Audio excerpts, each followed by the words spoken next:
여러분 안녕하세요. 반갑습니다. 기독교 인생 과목 10번째 시간입니다.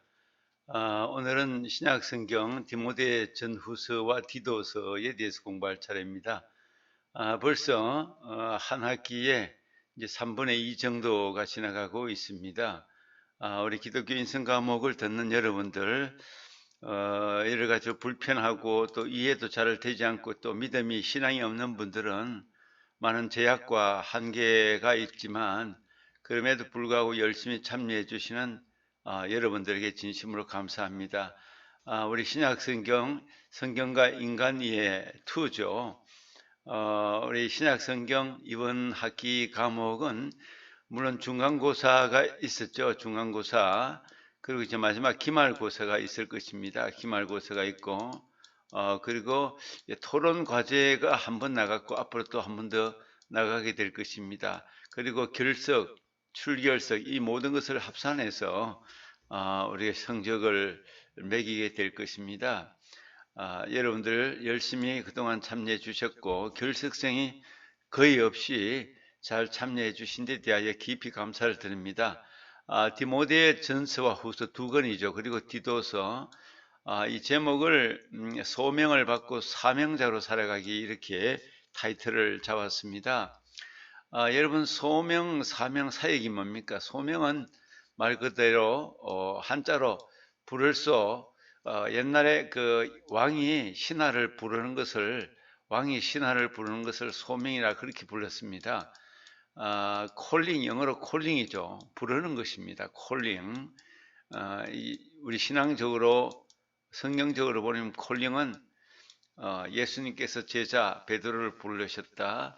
또 하나님께서 선지자 예레미야를 부르셨다. 하나님이 인간을 부르신다. 그것이 소명입니다. 무슨 일을 시키기 위하여 사명을 맡기기 위하여 부르시는 거죠. 사명은 일인 거죠. 어떤 일을 맡기기 위해서 부른다, 콜링하신다. 그리고 사역은 그 사명을 구체적으로 어떻게 감당하는 것이 이제 사역이다. 그렇게 볼 수 있겠죠.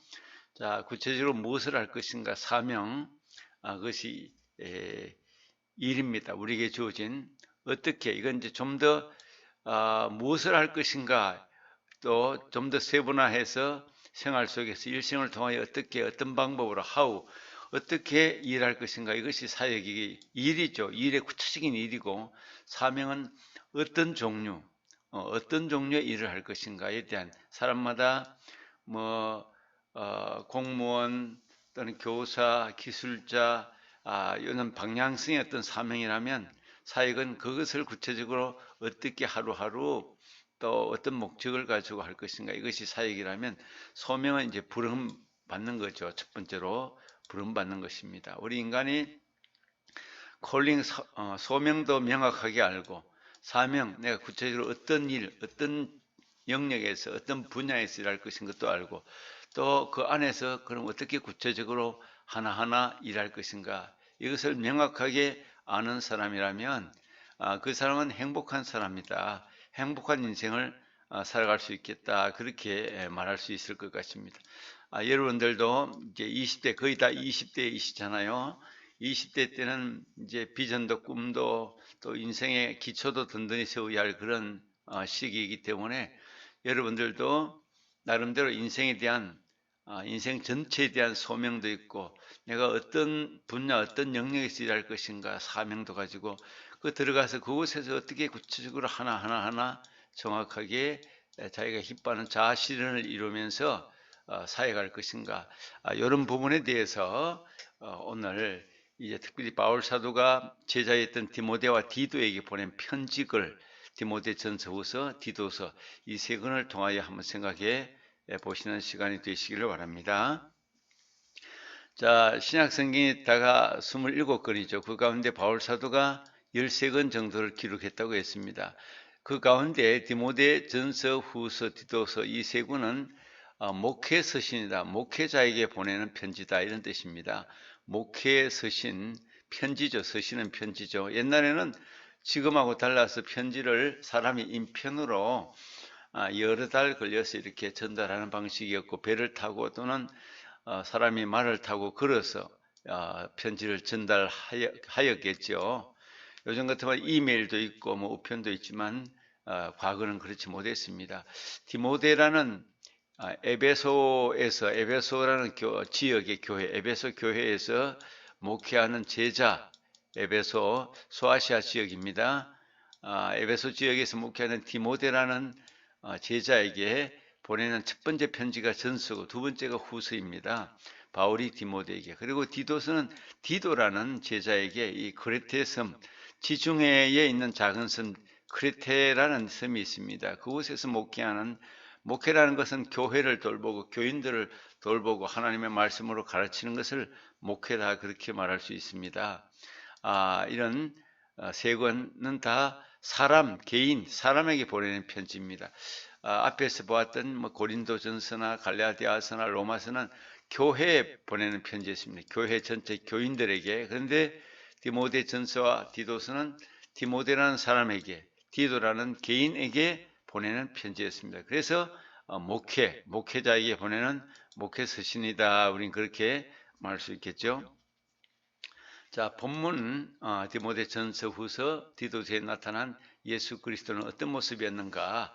하나님은 한 분이시요 또 하나님과 사람 사이의 중보자도 한 분이시니 곧 사람이신 그리스도 예수라. 중보자 예수님. 중보라는 말은 기독교에서 두 사람을 이어주는 것을 중보라고 말합니다. 인터세션, 이어준다.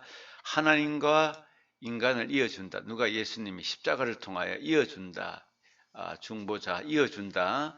또 디모데후서 1장 10절에서는 사망을 패하고 복음으로 생명과 썩지 아니할 것을 드러내신다. 예수님이 생명으로 드러내신다. 디도서 2장 13, 14절에는 우리를 속량하시고 깨끗하게 하사 선한 일을 열심히 하는 자기 백성이 되게 하시는 그런 예수님으로 나타나신다, 그런 뜻이겠죠. 예. 여기 이제 바울 사도가 로마로 가는 여행의 어떤 지도 모습인데요.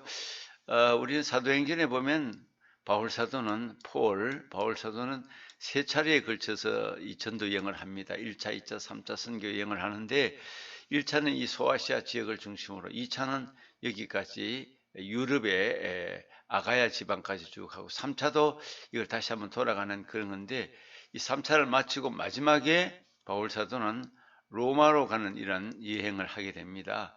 로마로 이렇게 배를 타고 가는 거죠. 굉장히 고생을 많이 했습니다. 이곳에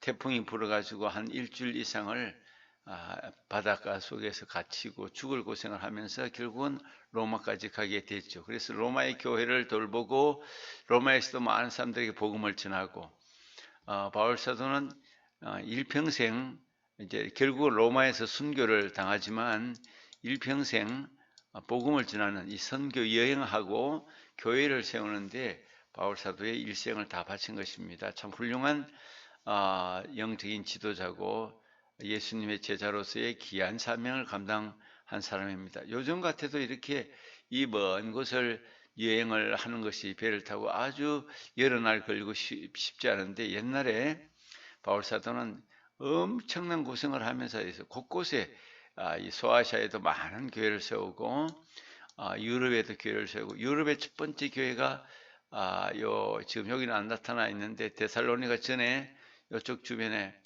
빌립보라는 곳이 있습니다. 빌립보 교회를 처음에 세우고 데살로니가 교회를 세우고 베레아를 들었다 아덴, 고린도 이렇게 쭉 교회를 세워 나갔죠. 이처럼 바울 사도는 신약에 미친 영향이 엄청나게 컸습니다. 여기 크레타 섬이 있습니다. 지중해 크레타 섬에 누가 있었는가 하니까 아까 앞에서 나타난 디도가 크레타 섬에서 목회를 하고 있었고, 요 에베소 지역에 디모데가 있었습니다. 디모데가 에베소 교회를 섬기고 있었습니다. 그러니까 이 두 사람 디모데와 디도에게 보낸 편지가 디모데전서, 후서, 디도서, 이렇게 이해하시면 되겠습니다. 자, the first Timothy, 디모데전서, 에베소 교회에서 사역하는 교인들을 돌보고 가르치고 하는 사역하는 디모데에게 보낸 편지인데, AD 62년에서 64년 경이었을 것이다 이렇게 봅니다. 마게도냐에 있던 바울 사도가 에베소에서 목회하는 디모데에게 보낸 첫 번째 편지. 자, 두 번째 편지, The Second Timothy는 디모데 후서인데 로마 감옥에 갇혀서 디모데에게 AD 67년경에 가을에 두 번째 편지를 썼다 그렇게 이해할 수가 있겠고요. 자, 티투스인데 디도스는 교회를 잘 인도하고 책임을 맡고 목회하는 디도에게 쓴 목회 서신으로 지중해 아까 지도에서 봤죠. 크레타 섬에서 목회하는 AD 63년경에 고린도에서 썼을 것이다. 그렇게 이제 이해를 하고 있습니다. 어쨌든 디모데라는 제자, 디모데 아주 훌륭한 믿음의 제자로서 에베소 교회를 섬기고 있는 요즘 말하는 목사님입니다. 에베소 교회를 섬기는 목사님, 크레타 섬에서 목회하는 디도 목사님, 이분들에게 보낸 편지글이 바울 사도가 보냈죠. 디모데 전서 후서 디도서다 이렇게 이해하시기 바랍니다. 자, 핵심 주제와 메시지를 보면 소명을 받고 여기는 특별히 목회자에게 보낸 편지이기 때문에 사명, 소명이 중요하죠. 소명을 받고 소명은 하나님이 부르신 것입니다. 사명자로 자기의 일을, 사역을, 목회 사역을 바르게 살아라 그런 뜻이겠죠. 소명에 대하여 우리 영상을 하나 보시기 바랍니다. 오늘 누군가로부터 당신의 인생 목적은 무엇인가? 라는 질문을 받는다면 어떻게 대답하시겠습니까? 다양한 대답이 나올 것입니다. 그 대답에 따라 인생은 전혀 다른 방향으로 나가게 될 것입니다. 인생의 목적을 소명이라고 할 수 있을 것입니다. 문자 그대로는 부르심을 받는다라는 뜻입니다. 얼마 전까지만 해도 소명은 흔하게 듣는 말이었지만 요즘에는 그다지 많이 회자가 되지는 않는 것 같습니다. 사실 팬데믹의 시대에 사는 지금 모두가 생존지향적으로 살지 않으면 안 되기에 소명이란 잊혀진 단어와 같습니다. 그럼에도 우리는 소명이란 단어를 버릴 수 없습니다. 소명은 희미한 옛사랑의 그림자와 같이 일상을 사는 우리 주변에서 아른거립니다. 세계적인 기독 변증가이자 작가인 오스기리스는 인간은 결코 소명을 벗어나 살 수 없으며 소명을 찾는 것이야말로 인생에서 가장 중요한 일이라고 강조합니다. 그는 부르시는 분 없이는 부르심도 없다고 강조하며 나를 따르라고 부르시는 나사렛 예수의 그 부름의 소리에 귀를 기울여야 한다고 말합니다. 지금 우리는 소망이 소유가 되어버리고 이상이 희귀해져가는 시대에 살고 있습니다.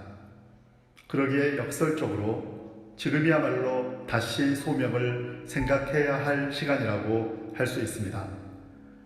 코로나 바이러스로 인한 자발적 멈춤의 시간에 다시 소명을 생각하며 우리를 부르시는 나사렛 예수의 소리에 귀를 기울일 수 있다면 좋겠습니다. 오스기리스의 말을 들어보겠습니다. 소명이란 무엇인가? 소명이란 하나님이 우리를 너무나 결정적으로 부르셨기에 그분의 소원과 은혜에 응답하여 우리의 모든 존재, 우리의 모든 행위, 우리의 모든 소유가 헌신적이고 역동적으로 그분을 섬기는 데 투자된다는 진리다. 우리 가슴 속에는 우리가 이 땅에 존재하는 목적을 성취하고자 하는 열망이 있다. 자기 인생의 목적을 발견해서 그것을 성취하는 것은 결코 다른 사람이 대신 해줄 수 없는 일이다. 우리는 가장 깊숙한 곳에서 우리 자신보다 더 큰 목적을 발견하고 그것을 성취하기를 원하고 있는 것이다. 그처럼 좀 더 큰 목적만이 우리로 하여금 우리 스스로는 결코 도달할 수 없는 높은 곳까지 이르도록 이끌 수 있다. 우리 각자에게 자신의 진정한 존재 목적을 찾는 것보다 더 중요한 것은 없다. 우리에겐 그것을 발견할 수만 있다면 어떤 대가든 지불할 준비가 되어 있다. 그것을 발견하지 못했다면 만점을 얻고도 인생에서 낙제할 수 있다. 그것은 우리가 무엇을 하기 위해 그리고 왜 여기에 있는지를 아는 것이다. 이에 대해 덴마크의 유실론적 철학자 키에르케고르는 이렇게 썼다. 그것은 나 자신을 이해하는 것이요 하나님이 진정 내가 무엇을 하기 원하시는지를 아는 것이다. 그것은 나에게 참된 진리를 발견하는 것이며 내가 그것을 위해 살기도 하고 죽을 수도 있는 이념을 찾는 것이다. 키에르케고르가 말한 그것, 내가 그것을 위해 살기도 하고 죽을 수도 있는 어떤 것이 바로 소명이다. 이 소명은 세계 역사에서 위대한 도약의 원동력이었다. 시내산에서 있었던 유대민족의 형성, 갈릴리에서 있었던 기독교 운동의 탄생, 16세기 종교개혁과 그로 인한 근대세계의 발흥이 그러한 예다. 따라서 오늘날 소명을 제일 발견한 것이 지극히 중요하다는 것, 특히 인생의 목적을 추구하는 수많은 현대인들의 열망을 충족시키는데 결정적인 중요성을 지닌다는 것은 전혀 이상한 주장이 아니다. 우리는 내 길이 아닌 것에서 해방되어 내 소명을 발견하면서 비로소 내가 누구인지를 알게 된다. 내 길이 아닌 것에서 해방되어 내 소명을 발견하기 위해서 우리는 인생의 존재 의미가 되어주신 하나님을 만나야 한다. 하나님을 만나야만 내가 누구인지를 알게 되며 진정한 소명을 발견할 수 있다. 그런데 중요한 것은 우리는 하나님 없이는 하나님께 도달할 수 없다는 사실이다. 우리는 하나님 없이는 하나님을 만족시킬 수 없다. 이를 달리 표현하면 하나님의 은혜가 우리의 추구를 주도하지 않는 한, 그리고 하나님의 부르심이 우리를 그분께로 나아가게 해서 추구를 완성시키지 않는 한 우리의 추구는 항상 부족한 것이 될 뿐이다. 이 간격을 메우려면 하나님이 다리를 놓으셔야 한다. 우리가 최고의 선을 추구하게 되어 있다면 그 최고 선이 아래로 내려와서 우리를 이끌어 줌으로써 우리가 갈망하는 것이 실제가 되도록 해야 한다. 이런 관점에서 보면 추구하는 노력이나 발견하려는 몸부림은 전혀 자랑할 것이 못 된다. 모든 것이 은혜다. 추구에 담긴 비밀은 우리 인간이 하나님께로 올라가는 데 있는 것이 아니라 하나님이 우리에게 내려오시는 데 있다. 우리가 탐색을 시작하긴 하지만 결국에는 우리가 발견된다. 우리가 무엇인가를 찾고 있다고 생각하지만 우리가 절대적인 존재에게 발견되었음을 깨닫게 된다. 우리가 집으로 갈 수 있는 것은 우리가 집으로 가는 길을 발견했기 때문이 아니고 그곳에서 줄곧 우리를 기다리고 계셨던 아버지가 부르셨기 때문이다. 그분의 임재야말로 집을 진정한 집으로 만든다. 오늘날 사람들은 많은 것을 추구한다. 물질과 명예를 추구하지만 더 높은 것들을 추구하는 열망도 강하다. 사실 이 시대에 추구자란 용어는 아무렇게나 사용되고 있다. 그러나 인생의 존재 목적을 하나님께 두는 사람에게 추구란 언제나 예수 그리스도와 관련되어 있다. 믿는 자들에게는 예수님의 명시적인 약속, 찾으라, 그러면 얻을 것이요 라는, 즉 추구하는 자는 얻을 것이라는 약속만 있을 뿐이다. 사실 범인들의 추구는 차치하고 현인들의 추구가 계속되어 온 이래 예수님은 모든 역사를 통틀어 추구자들을 끌어당기는 가장 강한 자석과 같은 분이다. 마가복음에서 예수님이 바디메오에게 주신 말씀, 곧 예수님께 고쳐달라고 절박하게 구했던 맹인 거지에게 하신 안심하라, 그가 너를 부르신다라는 말씀은 진정으로 추구하는 모든 이에게 주시는 하나님의 격려다. 알렉시스 드 토쿠빌은 신앙의 시대에 인생의 최종 목표는 인생 저 너머에 있다고 말했다. 그것이 바로 소명의 역할이다. 예수님은 2000년 전에 나를 따르라고 말씀하셨다. 그리고 그분은 역사의 방향을 바꾸셨다. 소명은 삶의 궁극적인 목표를 이 세상 너머에 설정함으로써 신앙의 시대들과 신앙의 인생들을 시작하고 끝맺는다. 소명에 응답하는 것이 인생의 중심 목적을 발견하고 그것을 성취하는 길이다. 당신은 존재 이유, 곧 인생의 뚜렷한 목적의식을 갖고 있는가? 혹은 당신은 인생은 변화무쌍한 결의의 산물이거나 당신 외부에 있는 무수한 힘들이 작용한 결과라고 믿는가? 당신은 성공지향적인 삶을 넘어 진정 의미 있는 인생을 살기 원하는가? 의식적이건 무의식적이건 지금까지 찾아 나선 그분을 당신 마음의 진정한 본향이자 단 하나의 소원으로 알고자 하는 간절함이 있는가? 그렇다면 당신을 부르시는 나사렛 예수의 음성에 귀 기울이고 그분의 부르심에 응답하라.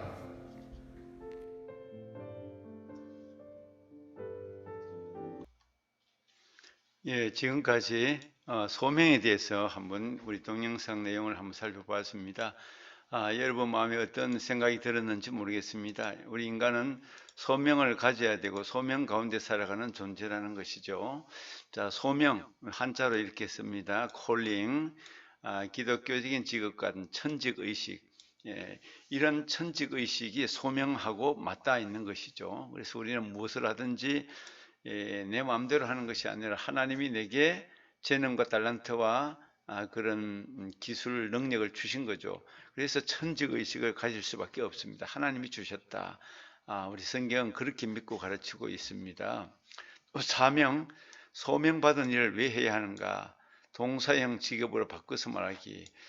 내가 뭐 공무원이다, 뭐 사회복지사다, 내가 복지 일을 왜 해야 하는가? 뭐 이렇게 바꾸어서 한번 생각해 볼 수도 있겠죠. 누구의 부름을 받았는가? 무엇을 위해서 하는가? 소명받고 사명자로 살아가기. 졸업 전까지 평생 흔들 깃발을 잡아보자. 내가 평생 그곳에서 깃발을 흔들며 일할 수 있는 그곳을 찾아보고 그렇게 한번 방향으로 나아가 보자, 그런 뜻이죠. 사명 완수를 위해서 훈련을 받자. 모든 직장인들 또는 자기 천직을 가지고 일하는 무슨 영역에서 일하든 식당에서 일하든 공무원이든 기술자든 훈련을 다 받아야 되죠. 처음 시작하는 신입 사원에서부터 시작해서 이제 1년, 5년, 10년 되면 전문가가 되죠. 훈련을 받아야 됩니다. 모든 사람은 소명을 받은 사명자다. 사명 완수기 위해서 훈련을 받아야 되고, 그래서 바울과 디모데와 디도도 바울 사도의 스승의 지도를 받았습니다. 그래서 디모데 전후서와 디도서에는 바울 사도가 스승이 제자들에게 이렇게 해라, 장로는 이렇게 해야 된다, 집사는 이렇게 해야 된다, 교회의 직분은 이렇다, 이런 교훈의 말씀을 잘 하고 있는 것을 알게 되죠.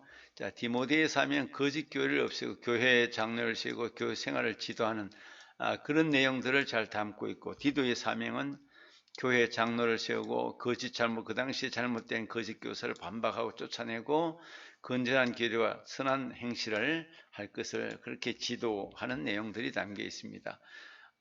바울 사도가 디모데에게 목회를 어떻게 할 것인가, 교회를 어떻게 섬기고 사역할 것인가, 그에 대한 지도가 있겠죠.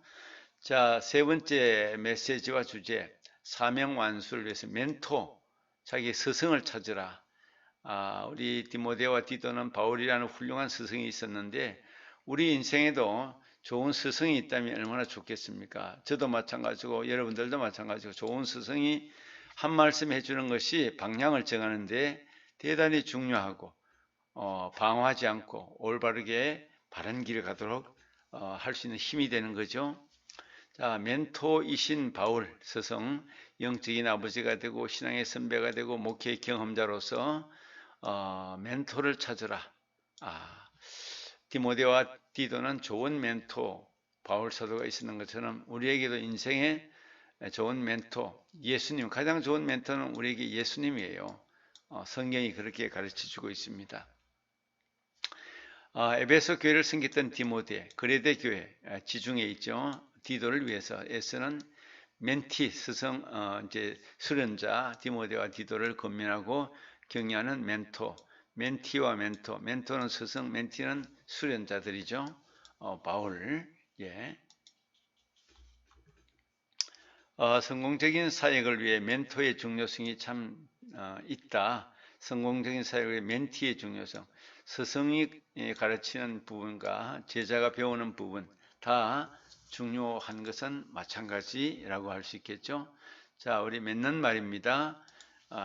우리 디모데전서, 디모데후서, 디도서 목회 서신이라고 했습니다. 소명을 받고 사명자로 살아라. 소명은 하나님이 주시는 것이다. 하나님이 부르셨다. 하나님이 왜 부르신가? 일을 시키기 위해서 부르신다. 그래서 각자의 일, 무슨 일이든지 그것이 악한 일이 아니라면 다 하나님이 주시는 일이고, 그래서 그곳에서 사명자로 열심을 다하고 또 배우고 훈련해서 성공적인 열매를 맺고 선한 영향력을 끼치는 그런 사명자로 살아가는 것이 우리 인생입니다. 사명 완수를 위해서는 훈련이라는 것이 꼭 필요하다. 그리고 멘토를 찾아라. 스승이 있어야 된다. 물론 이 땅에서도 뭐 스승이 있겠지만 영원한 스승은 예수 그리스도라고 성경은 가르치고 있습니다. 자, 우리가 사명자로 완수를 위해서 멘토, 이런 내용이 오늘 10장의 디모데 전서 후서 디도서의 내용이었다라는 것을 기억해 주시면 좋겠습니다. 자, 우리 생각 나누기에서 자신은 누구의 소명을 받고 어떤 일에 사명이 있다고 생각하는가? 나는 저는 대학교 때까지만 해도 목회자가 되겠다는 생각을 못했는데 교회를 다니면서 하나님께서 나중에 군대 갔다 와서 이렇게 목회자로 부르셔서 오늘날 목사로 또 가르치는 교수로서 있게 됐는데 이런 분명한 소명을 저도 받았습니다. 목사라는 하나님께서 끊임없이 마음속에 신학교를 가라고 그렇게 마음을 감동을 주셨습니다. 여러분들도 각자의 직장에서 기술자로서 교육자로서 봉사자로서 자기가 하고 싶은 그 일 속에 사명이 분명히 있을 것입니다. 그것을 여러분들이 잘 찾아서 일생 동안 헌신할 수 있기를 바랍니다. 부르심에 대한 소명이 있다면 얼마나 확신이 있는가? 분명히 확신이 있겠죠. 소명이 있다면 구체적인 사명을 찾기 위해 어떤 노력이 있어야 되는가? 끊임없이 자기가 좋아하는 것을 추구하면서 노력하다 보면 훈련이 되고 또 훌륭한 지도자로 일꾼으로 세워질 것입니다. 본인은 사명을 감당하기 위해 어떤 준비와 훈련을 받아야 하고 생각하는가? 모든 부분이 다 훈련과 준비가 있어야 되죠. 식당에서 셰프를 하든지 교사를 하든지 공무원을 하든지 사회복지사가 되든지 무엇을 하든지 준비와 훈련은 반드시 필요합니다. 그래서 여러분들도 좋은 준비 훈련을 통하여 그야말로 일생을 사명자로 소명받아 잘 훈련받아 훌륭한 승리자의 인생을 살아갈 수 있기를 바랍니다. 이렇게 여러분들 한 시간 또 수고 많이 하시는데 소명을 찾고 사명을 감당하기 위한 멘토도 있어야 되고 또 멘토를 통해서 끊임없이 배우고 훈련하고 성공적인 삶으로 달려나갈 수 있는 여러분 되시기를 축복하고 기원합니다. 한 시간 수고하셨습니다. 대단히 감사합니다.